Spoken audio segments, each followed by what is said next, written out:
دنیا کے اندر انسان کی نسبت چلتی ہے، آخرت میں بھی انسان کی نسبت کے فیصلے ہوں گے۔ یہ آدمی یہ صاحب نسبت ہے، یہ صاحب قرآن ہے۔ اس لیے حدیث میں فرمایا ایک آدمی جس کے پاس ساری دنیا کی دولت ہے، ساری دنیا کے خزانے ہیں، اس کو یہ اعزاز حاصل نہیں۔ ایک آدمی جس نے اپنے بچے کو قرآن مجید کا حافظ بنایا، اس کے اندر وحی کا علم منتقل کیا، حدیث میں فرمایا اس نسبت کی بنیاد پر ایک آدمی کو یہ اعزاز نصیب ہوگا، فرمایا اس کے والدین کو تاج پہنا جائے گا، ایسا تاج ہوگا ضوءہ احسن من ضوء الشمس، سورج سے زیادہ اس کی تاج کی روشنی ہوگی۔ یہ کیوں ہوگی؟ یہ اعزاز ہوگا۔ اور حافظ قرآن کو کہا جائے گا تو نے ان 10 آدمیوں کو جن کے اوپر جہنم واجب ہو چکی ہے ان کو وہاں سے نکال اور جنت میں داخل کر۔ اب یہ اعزاز کسی دنیا کے بادشاہ کو نہیں، کسی دنیا کے وزیر کو نہیں، کسی دنیا کے امیر ترین انسان کو نہیں، یہ اعزاز کس کو ہے؟ حافظ قرآن کو ہے۔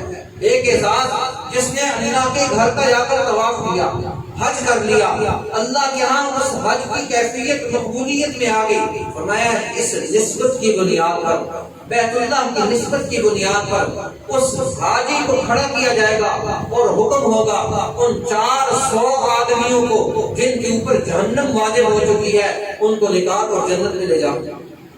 یہ تیرے ساتھ محبت کرتے تھے۔ جو آدمی حافظ قرآن کے ساتھ محبت کرتا ہے اللہ کے ہاں اس کی حیثیت کی تبدیل ہوتی ہے۔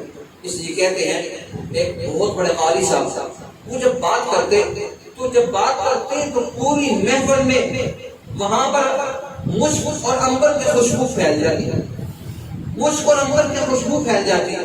تو پوچھا کئی سالوں کے بعد پوچھا حضرت یہ کیا ہے؟ آخر جب دنیا سے جانے لگے تو کہنے لگے میں یہ چیز دنیا والوں کو بتا کے جا رہا ہوں کہ میں ایک دفعہ سویا، امام الانبیاء صلی اللہ علیہ وسلم رات کو خواب میں تشریف لائے اور فرمایا کہ اپنی میرے قریب آ، میں قریب ہوا، حضور نے فرمایا اپنی زبان باہر نکال، میں نے زبان باہر نکالی، حضور نے میری زبان پر بوسہ دیا، اس بوسہ دینے کے بعد آج تک یہ اثر موجود ہے، یہ حضور کی نسبت کا یہ اثر موجود ہے۔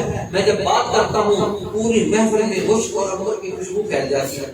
میں خوشبو لگاتا نہیں ہوں، میں زبان کھولتا ہوں، سرکار نے جس زبان پر بوسہ دیا اس بوسے کی نسبت کا یہ اثر ہے۔ آج تک سینکڑوں سال بیچ میں گزر گئے ہیں، آج بھی الحمدللہ یہ خوشبو اسی طرح ہے۔ اسی لیے ہر چیز کی نسبت قرآن کی نسبت ہے، نماز کی نسبت ہے، روزے کی نسبت ہے۔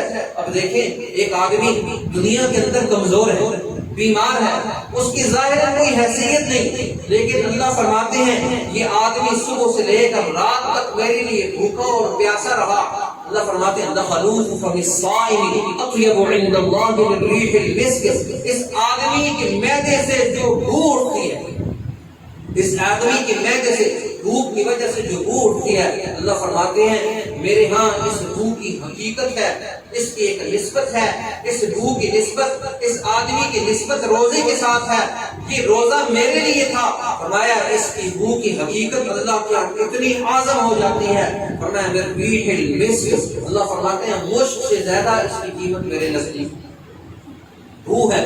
ویسے اسلام حکم دیتا ہے طہارت کا، اسلام حکم دیتا ہے پاکیزگی کا، لیکن جہاں نسبت کی بات آتی ہے اللہ نسبت کی قدر کرتا ہے، اللہ نسبت کی قدر کرتا ہے اور نسبت کی بنیاد پر۔ اس لیے ایک انسان کا ظاہر ہے، ایک باطن ہے، ایک انسان کا ظاہر ہے، ایک باطن ہے۔ انسان کے اندر جب نسبت منتقل ہوتی ہے اللہ اس کے باطن کو ایسا روشن کرتا ہے، ایسا مزکی مصفی اور مجلہ کرتا ہے کہ اس نسبت کی بنیاد پر اللہ کے اس کے فیصلے ہوتے ہیں۔